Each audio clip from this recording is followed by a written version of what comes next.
update and an idea of who Hunter Nation is and what we're doing throughout the state and throughout the country. So just kind of a top line review of, we've got a 501c3, a 501c4, and a super PAC. And so we're made up of a board of directors here. Keith Mark, again, sits at the head of those boards, but some folks that you might recognize. We've got Ted Nugent, Craig Morgan, who's a country music singer. We've got Chris Kobach, who's the Kansas Attorney General. Several entrepreneurs, Donald Trump Jr., Mark Osgeist, Benghazi hero. Tim Rupley is a lobbyist, and a few others there. We get into the super PAC and the advisory board. Again, some folks pretty well known in the outdoor industry. Shameen Nugent, Ted's wife, Michael Waddell, Rob Keck, Cuz Strickland. So we've got a pretty strong advisory board that helps us across the board. It was brought to our attention that hunters don't vote. And that was kind of an eye-opener, because I think that it doesn't necessarily resonate, especially with people that sit in a room like this, because I know that while I'm not necessarily involved in politics or things like that, I always did get out and vote. And the people that show up to meetings like this and the people that are engaged clearly are the ones that vote. So it was a bit of an eye-opener. So again, before Hunter Nation got involved, 50% of hunters did not vote. It's a staggering number. So now I'll talk about Wisconsin's specific numbers. So we want to fish where the fish are. Not all hunters share our values. And what are our values? Well, for us at Hunter Nation, it's God, family, country, and our Constitution. So we know since 2016 that we've reached over 12 million hunters throughout the entire country. Through our virtual campfires, you can see we hold those with Keith and Ted. We had an event out at Milford Hills in Wisconsin about a year and a half ago. And then also these. You might have received these text messages, these emails, through different mediums there.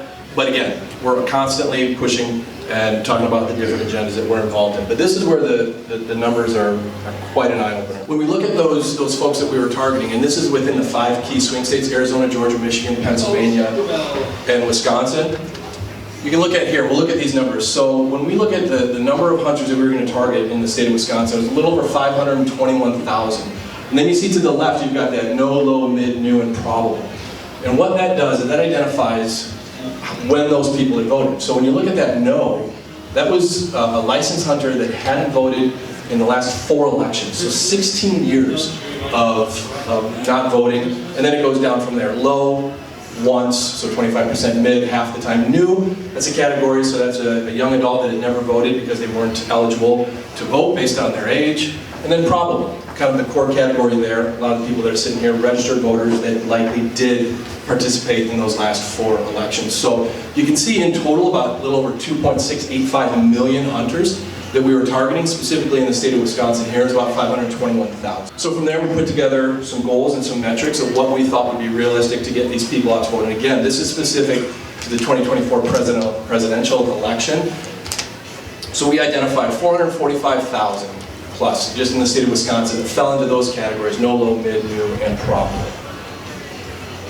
From there, we saw that we were able, on that specific election, had actually over 475,000 that were able to vote, that we got out to vote in there. But what's more impressive is look at where, and this is where it goes a little bit to the right here, where we were against our target and our goal. So on that no side, 394% against our goal. So that was somebody that hadn't voted in 16 years. So we came in at 107%.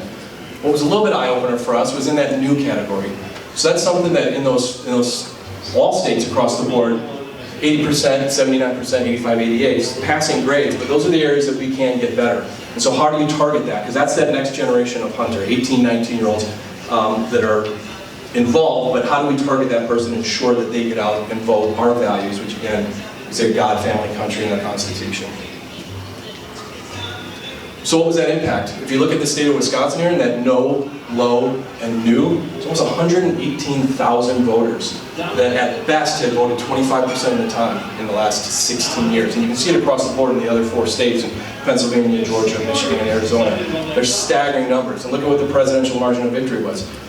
Turn this state back from blue to red. So if you look at that, 29,397 was the margin of victory, and we know that Hunt the Vote and Hunter Nation were responsible for almost 118,000 voters. And those are just in those 3 categories from before. So no denying that we had an absolute impact on this election, so thank you for that. So when we started, I started as a volunteer 5.5 years ago, and so we had 2 state chapters. We had one here in Wisconsin and then in Pennsylvania, and since then we have added on Arizona, Louisiana, Kansas, we're looking at Michigan, Minnesota, and Texas as well, so we are absolutely growing. This is a chart. There's a lot of different handouts on your table there, so all this stuff that we're going to go over now is sitting on your table. But this is one factor in deer harvest. So if you look back, it goes back to year 2000 through 2023. So we've absolutely seen a decline. So that's the number in blue, and we've seen an increase, which is the number of wolves within the state. Now, there's many factors as to why that harvest goes down, but you'll see here it's undeniable that wolves are having a significant impact. Not in every county within the state, but certainly in several counties there. So this is one factor that we think is pretty important. This is a slide that the DNR put out in September at the first meeting that they had for the Wolf Advisory Committee. And it was late, because this was the first time in 44 years that they were not able to provide an overwinter wolf count or a number of packs. So I'm glad that it did come out, but they waited until that first Wolf Advisory Committee, which was September 11th of just this year. So as you can see here, I'm using this slide, this screen, but you can see the number for this year was pegged at 1,226, and that is somehow 102 wolves less than where we were a year ago, which we'll get into a little bit, but I see some head shaking here that's a hard number to swallow, in my opinion. We'll go through a few reasons why. The one thing that the DNR put into the wolf management plan this year is this table, and this is an adaptive management table. So this is a new way, right? So adaptive management is not new science. It works for a lot of other animals. It can be a great management tool, but we've never used it for wolves. So our last plan was 1999. It was updated and approved in 2023. But every wolf in the state of Wisconsin up until 2023 was born under a wolf management plan that included a numeric population goal. And so if you look at the recovery story of the gray wolf in the state of Wisconsin, it's the single greatest story that we have. Clearly, they were at numbers that need to be delisted, and we have numbers that, in my opinion, are probably 3 times higher than what the DNR is currently saying. But what this plan does, it's far too vague. As you can see, it provides guidance only. So when we move away from a numeric population goal, we move away from hard quotas, and that just becomes far too vague. And my biggest concern with the adaptive management plan is that it takes into social opinion far too much over science and logic, in my opinion. So if you look at here, what this states is that if we have over 1,200 wolves, and that would be off-reservation wolves, then that would indicate that we could decline the number of wolves in the state. So again, very, very vague. So how are they going to come up with that number? Well, they put together a Wolf Advisory Committee. And the point of this committee was to bring a bunch of different, not like-minded people together to have constructive conversations of people from many different sides that are, I don't say pro-wolf, our nation is pro-wolf. We think that wolves should be on the landscape. They deserve to be here, but they need to be managed and not protected. So I would say more of the anti-hunters, animal rights activists. So there's 24 seats on this Wolf Advisory Committee. 14 of those are appointed seats. Didn't have to interview. 8 of those are DNR seats. Another 3 are government employees picked by the DNR. 2 Ojibwe tribal designees, and 1 person from the Wisconsin Conservation Congress, which is a direct advisory to the NRB. So the NRB is the group that's appointed by the governor, who actually then adopt the wolf management plan after the DNR. So you got 14 seats out of the 24 taken up right now that are very much aligned with the DNR. That's fine. So then they open up to 10 stakeholders. And we'll take a look at who those stakeholders are. Timberwolf Alliance, no. Timberwolf Network Information, no, not a friend. Sierra Club, definitely not. Ho-Chunk Nation, no. You've got 2 residents at large. There's not a lot of information known about those 2, other than one lives in Milwaukee and one lives in La Crosse. So not really folks that are farming up north or really involved in living or hunting necessarily in prime wolf territory. Then you've got the four that I think are our biggest supporters, our champions. The Cattlemen's Association, the Farm Bureau, the Bear Hunters Association, and the Wisconsin Wildlife Federation. So you got 24 seats, and I would say there's no trappers involved in this one. The Trappers Association was denied. So you've got 4 out of the 24 seats that I would say mainly align with what we believe in. So it doesn't seem exactly fair and balanced. So this is just some stuff, and I'm sure I could probably ask for pictures from several people here that could send me the same pictures, but I just want to use the DNR's logic here. So if you look at 2024, they said, and this is an estimate, that we had 1,328 wolves. Somehow this year we've got about 102 less. But that range is between 1087 and 1379, so call it 1226. Well, these pictures are 4 months apart in 4 different locations. So you got July, August, September, and October. So within these pictures, I've got 42 wolves on 4 pictures in 4 different locations. So according to the DNR, somehow, some way, this is 3.4% of the entire population of wolves within the state of Wisconsin. It's just not possible. So while I'm not a biologist, I'm not a large carnivore specialist, I live in the real world.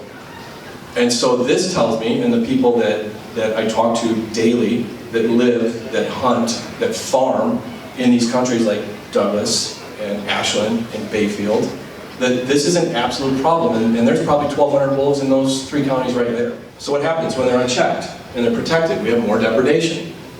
And this happens far too often. And this is just confirmed. You know, the process for a farmer to get a confirmation on livestock, I mean, you have to physically produce that animal, like we see up in the top there. That's what they were able to find. In many instances, I mean, how often, if you've got a large herd, how often are you going out there? The wolves are dragging them off, you can't find it. So it's become a problem. And then, of course, the dogs. It's terrible. But if you look at this, the confirmed numbers of livestock are 42 so far this year. Last year it was 48.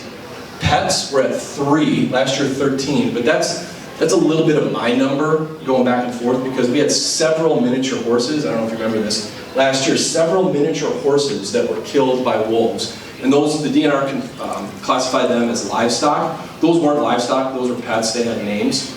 So when I talk about that, I put them in the pet category. So we're pretty close with the livestock. And then hunting dogs, again, it's just another classification. That's still a pet, it's a dog, but you can see we're plus 10. This year. We've already got 34 confirmed dogs, whereas last year, through the end of the year, we were at 24. And then what's scary is the human health and safety complaints. Those are up as well. And so we're at 5 confirmed, and those go on different levels. But if you're not familiar with what that is, we had 2 last year. And so if you have a wolf that is chronically around your house, that makes you feel unsafe, if it's close to your barn, or whatever it is, you can contact the DNR, and Randy Johnson will come out, and he will investigate, and he will look at that. And this is when you do have the opportunity, if he determines it to be true, and a true human health and safety complaint, they will, I don't know if they actually issue you a tag, but they will allow you to harvest that animal if it continues to stay. But you have to have the DNR involved well in advance. I would not recommend shooting it first and then making a phone call. The other thing, look at the amount of money that's going on. If you look at from 2020, we don't have the 2025 numbers out yet, but we've got over $1 million that have been paid out by taxpayers that go to wolf depredation payments for pets and for livestock. So our favorite uncle, Ted Nugent, he likes to use the phrase, the difference between liabilities and assets. And right now, wolves are a liability to the state. And they absolutely have the ability to be an asset once we get this delisting. But then ultimately, if you look back at the other slides, my concern is what is the DNR going to do with that once we have a federally delisting. My biggest thing is that the decisions should be guided by science and monitoring data, but in far too many instances, it's driven by social pressure. If you count the number of times within that wolf management plan, that the social impact that's referenced, and I misread that the first time, and I was at a Senate hearing when one of our state senators questioned the same thing, and they said the social impact. I thought it meant the social impact of the pack of wolves. You know, what does that do to disrupt that? So is that a factor? Sure. But no, this was talking about the social impact of people, what they think on the street. And if you look at the areas, Dane County, Milwaukee County, Waukesha County, that's 60% of our state's population. They're voters, and they don't live in wolf country. And so there's an absolute direct comparison if you look at what that social pressure is that's put on the DNR by people that have nothing to do with wolves other than they think they like them. So what can be done? Well, in 2021, if needed, like we did, we sued the DNR to have a constitutionally protected wolf hunt. The DNR was not going to do that in 2021. They wanted to kick the can down the road and say, well, we'll be ready for that hunt in the fall. Well, we knew for a fact that we wouldn't have a hunt in the fall if we waited. So we had a spring hunt. And why is that important? Because there's judicial review. And that's exactly what happened. We had an out-of-state judge after we had a very successful hunt. We took 218 wolves in 60 hours. That a judge overturned that from the state of California. And we knew that that would happen. So if we didn't have that spring hunt, we knew that it wouldn't have happened. So we can do that.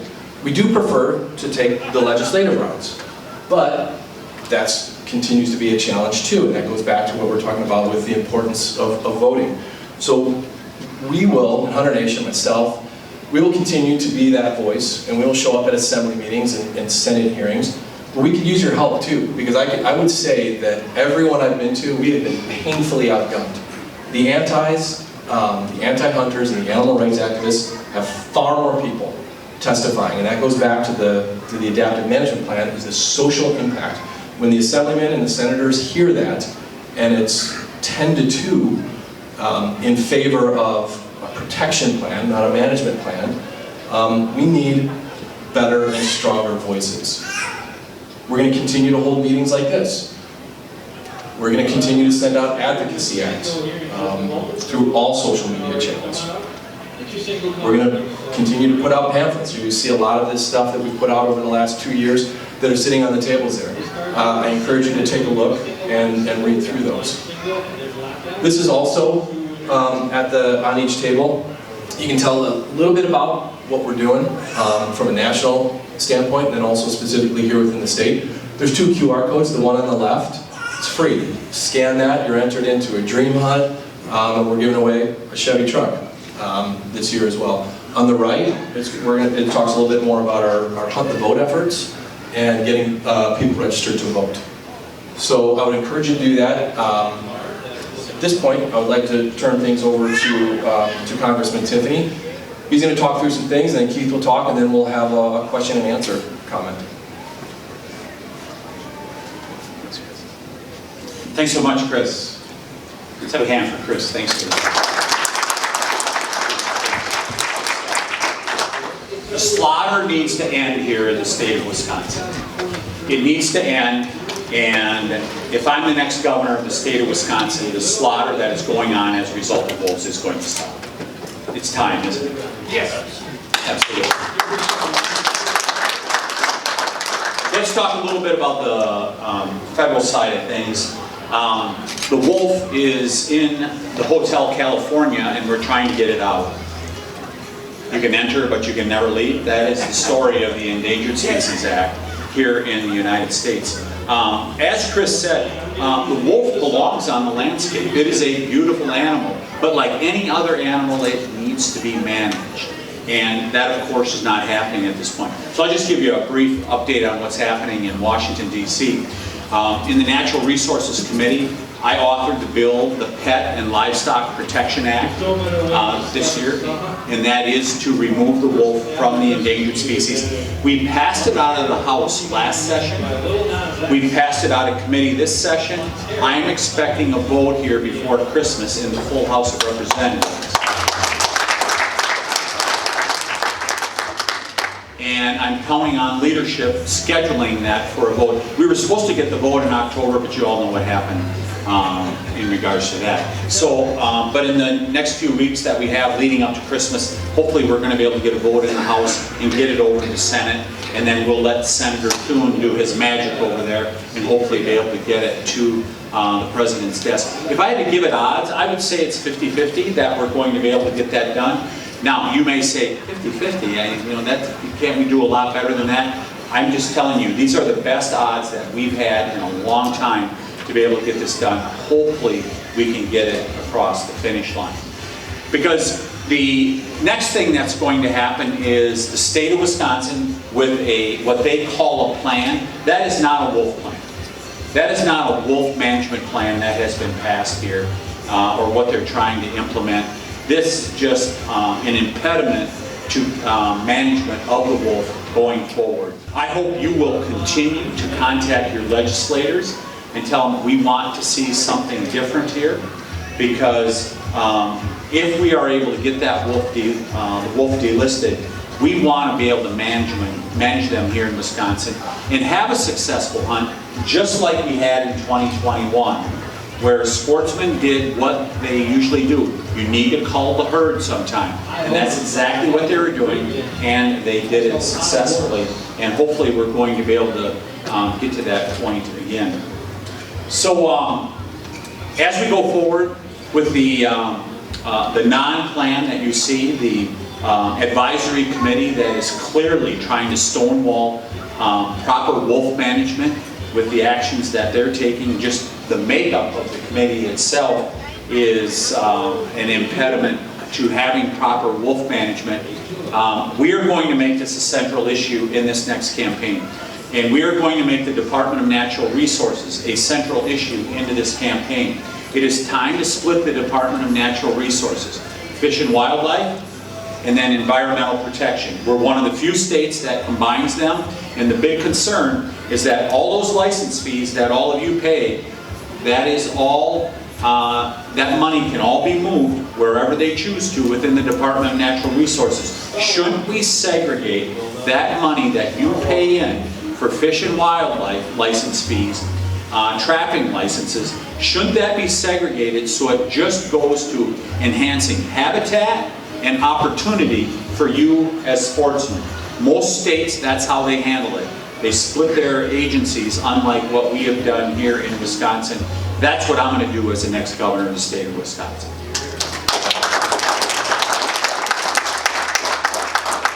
By the way, somebody had a great idea here tonight, and it's something we're going to take a look at in regards to getting accurate counts. I mean, it is really a really big problem for our Department of Natural Resources in that they have lost trust. And those of us like me who are critical of them, we are not critical of them because it's some game that we want to play or it's a sport. It's because the agency is so important to the livelihood and having fun in the state of Wisconsin. They've taken the fun out of the state of Wisconsin. And if you think about what Governor Evers introduced in his budget this past year, where he wanted to double the license fees for fishing and hunting, I mean, talk about taking the fun out of fishing and hunting and trapping. That's exactly what they're attempting to do. And that is the reason why some of us are critical of the Department of Natural Resources, and we want to see change. We want to see accountability, because that's what's necessary to make sure it functions as it should, like many states that successfully manage their wildlife populations. So that's what we are going to attempt to do. But I can assure you that we are going to, if I get elected as governor, we are going to manage the wolf population here in Wisconsin. And by the way, I hope you'll all take a look at this map that Dick put in on Wisconsin Outdoors, showing documented cases of wolves across the state of Wisconsin, well over half of the state. You can see wolves. This is no longer a northern Wisconsin problem. This is all over the state. And when you look at one of the things Chris said there in regards to there's starting to be more human contact now the last couple of years, that is really a danger sign for anyone that wants to reasonably manage a wildlife population, is when you're starting to see human contacts that are going on just another reason why they need to be managed. I want to close with this in regards to Hunter Nation. Thank you to Hunter Nation for the work you're doing here in Wisconsin. Thank you very much for the work. And while Chris was giving you documented numbers in regards to turning people out, and by the way, it's good we have an ascendant organization, because some organizations have waned a little bit, let's be honest, in terms of their political advocacy. Hunter Nation is on the rise and doing good things. And I'll share some anecdotes with you of how you can trust the numbers that they're putting up there, that we're actually able to turn more people out in November of last year. Rural Wisconsin outvoted Madison and Milwaukee last November. In the counties up where I live and that I represent in the 7th Congressional District, it's typical to get turnout of about 85% of the county population. We saw 96% turnout in Barron County, 94% turnout in Oneida and Vilas counties. Taylor County, Langley County, I suspect others also were exceeded 90%. That's how we won. Now, who lives in those counties? There's a lot of sportsmen that live up in those counties. And you know that some of those people were turning out. And some of them were voting for the first time in a long time, if ever, because they were motivated. That's what we need to develop that habit for them as we go forward every election, that they turn out. Because if they turn out, if hunters turn out, we win. And that's what we need to do in 2026. Thanks so much for coming.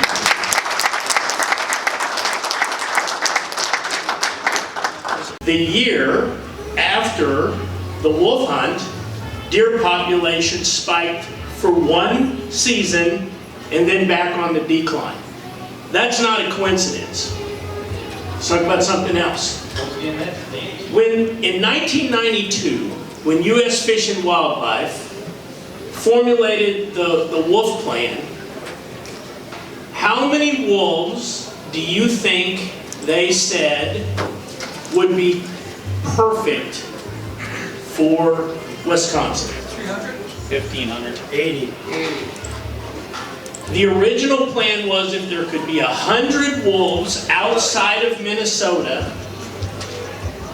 and 200 sustainable wolves would be a population that, wait for it, would trigger delisting. 200 wolves, they said, would trigger delisting in 1992. Any Packers fans in here? Okay. Imagine this. The Packers are down by 2. They're playing the Washington Redskins. I mean the Commanders. And this is to go to the Super Bowl. Okay? There's a minute 47 on the clock when Jordan Love gets under center. They know exactly how far they got to get so the kicker can kick the winning field goal and Green Bay goes to the Super Bowl. Play the Chiefs. Well, I don't want to brag, but I'm from Kansas City. Thank you. And they start moving the ball down the field, and they have to call their first timeout. During the timeout, they move the goalposts back. Now all of a sudden it's like, for Christ's sake, we've got to get another 30 yards to get into field goal range. They move the ball down the field like clockwork. There's 47 seconds on the clock. They're finally in field goal range, but they got to call their second timeout. And during the timeout, they move the goalpost back again. And it's like, for Christ's sake, what are we going to do here? You understand what I'm saying? This is exactly what has happened with regard to wolf delisting. And why is it? It's because the left has used the wolf as a political pawn in D.C. and across the country for financial gain and to turn out votes on the left. The time has come, and Congressman Tiffany hit the nail right on the head. Do you want to know why we have a chance?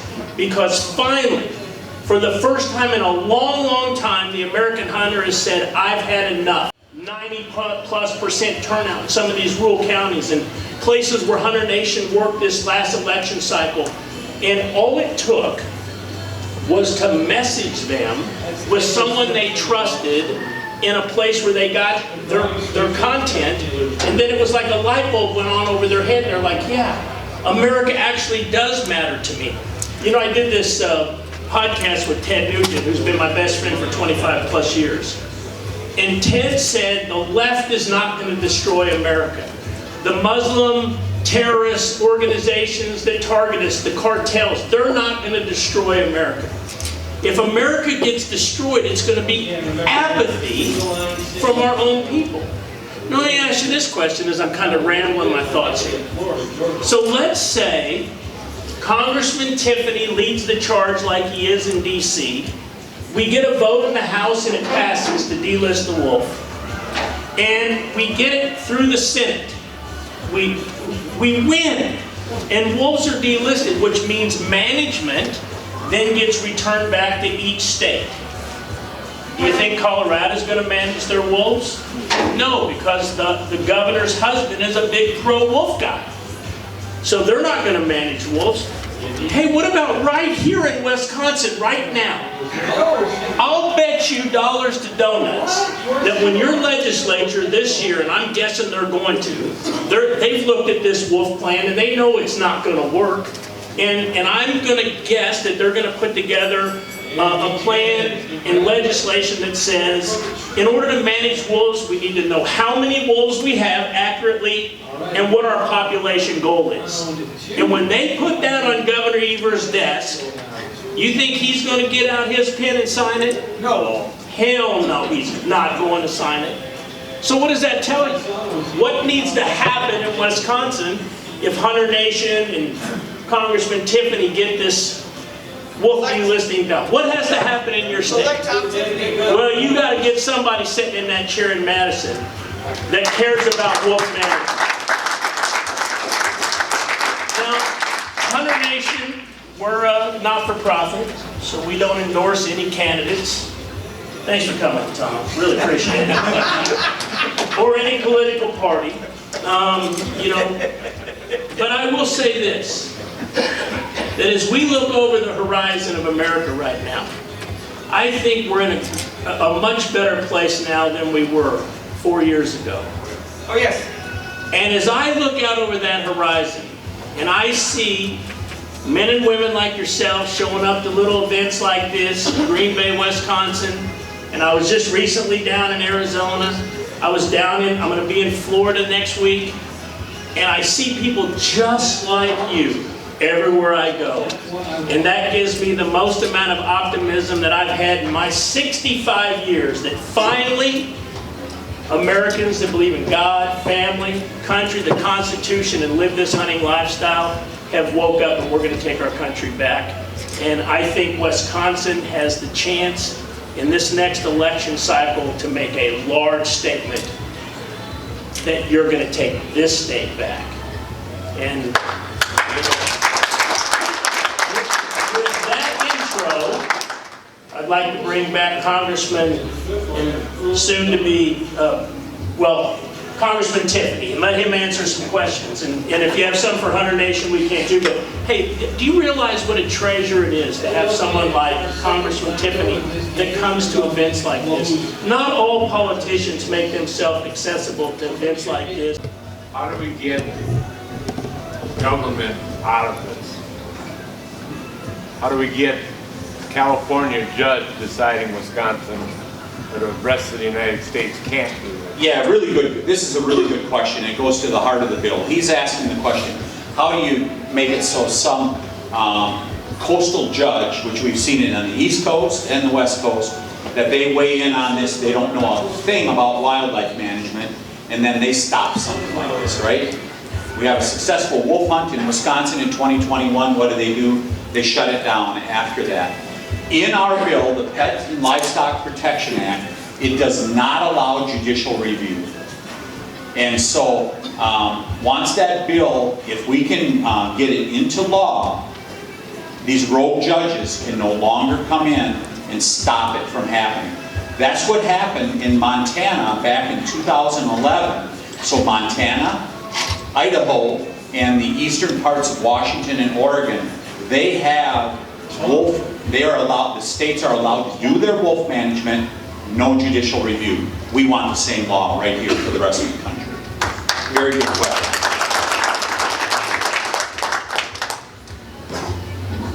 Ask whatever you want to. Fire away. So if the vote doesn't go our way for your bill, is there any legal reason that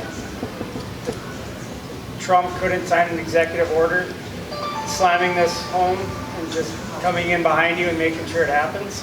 I believe that, so we want to make it statutory because that makes it stronger in the eyes of the law, and you probably understand that. But we want to make, the reason we are really focused on passing the legislation, it makes it statutory, and then the courts have no choice but to allow this to, that it will survive challenges.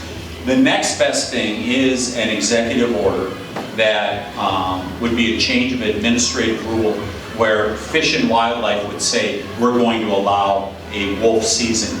That's what happened in 2021 here in Wisconsin. There was an executive action that was taken to allow a wolf season to happen. The problem currently is that a judge can step in and then stop it. But, so I would guess if this is not successful statutorily, we'll be going to the administration and asking them to do it administratively.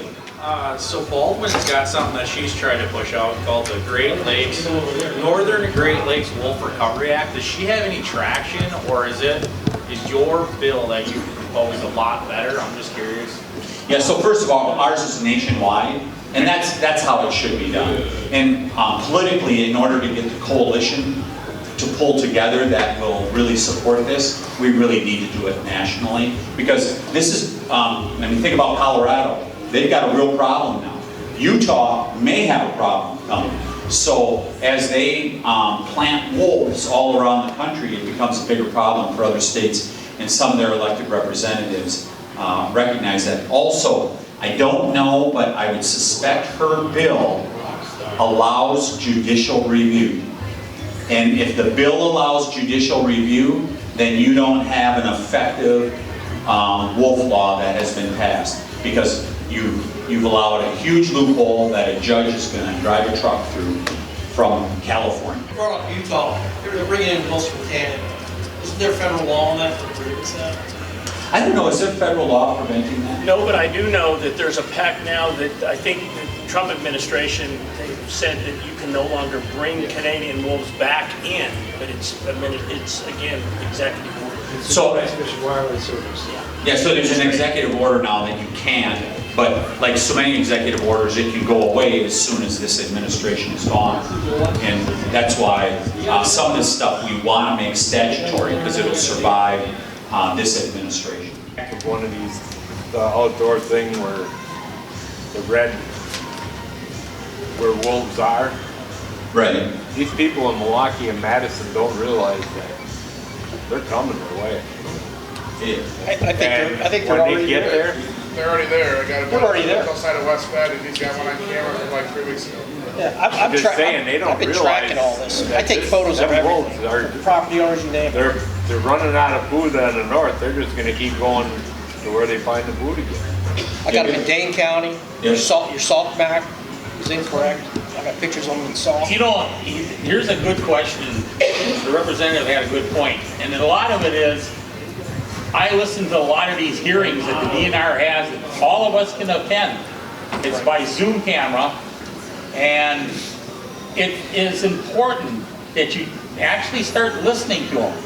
The last hearing I had that I listened to, there was over 20 people that spoke in favor of their pets, wolves. They loved the wolves, and only 2 guys spoke against them, and I was one of them. And all I said was, apply the 3 S's, and let it go at that. Yes. Some people caught it, some didn't.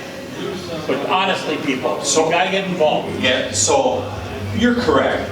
People should get involved. But understand why why a lot of people don't get involved. Because they're not being listened to. You see the data up there, and they're not being listened to, and they throw their hands up and they just go, It doesn't matter. I can say whatever I want to. I can participate however I want to. I will guarantee you, you elect me as governor, and we will change that. Guaranteed. So Tom, I'm just going to make one comment. I live in central Wisconsin, and I'm always on the rolling boards because I've never seen more wolves come up on the water out there, and I had 9 wolves come down when we were fishing, and they came down to drink right on the rolling boards on the west side. So that's, I mean, you see them, they're all over. Makes you think there's a hell of a lot more than what they're saying. If I see 9 come up to the water, How many's there whales? yeah. How many's there really else? So I think your point was that you just seen a lot of wolf. And where was that again? That was the foliage on the west side, and we talked about. Of the willow? Yeah. Oh yeah, we got, they're thick as flies out there. Well, hey, we're going to wrap it up here. I want to thank all of you for joining us. By the way, anybody, go ahead, Pat. Tom, I'd like to say one thing. We're going to have another rally up in Ashland, Wisconsin, March 7th or the 14th of March. I drove 5 hours to get down here to Green Bay. I hope to see some of you guys up there in Ashland, Wisconsin, at the American Inn. We had one there last spring and to get the boat out, and it worked really well. Terrific. Thank you. Yeah. Is anybody in here not registered to vote?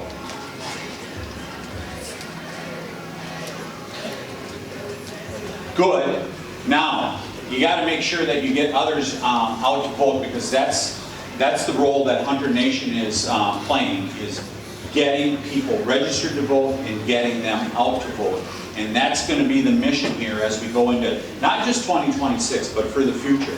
Right. Turn these people into permanent voters. Let me give you some hope here.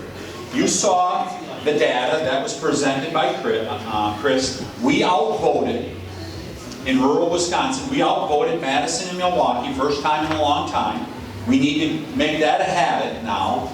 But I'll give you another reason for some optimism. We got young people coming our way.